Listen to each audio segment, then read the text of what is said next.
Hello বন্ধুরা, শুভ দুপুর। দেখো দুপুরবেলা আমি চলে এসেছি বাগানে। কারেন্ট নেই ঘরে, তোর জন্য চলে এসেছি বাগানে। দেখো আম গাছ, আর এই দেখো মাচা বানিয়ে দিয়েছে। মাচার উপরে বসে থাকি যখন কারেন্ট না থাকে তখন। তো এখন দুপুর, এখন প্রচণ্ড গরম রোদ। তো এইমাত্র স্নান করে উঠলাম বন্ধুরা।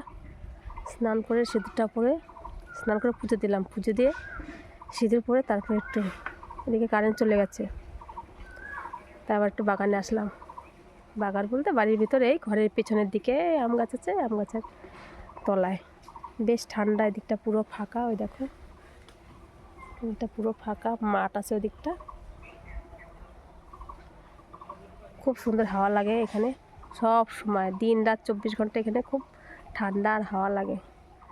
এর জন্য কারেন্ট চলে গেলে কোনো অসুবিধা নেই, আমাদের বসার জায়গা আছে, এখানে এসে বসি, সবাই মিলে গল্প করি, বেশ মজা হয়। টাটা বন্ধুরা।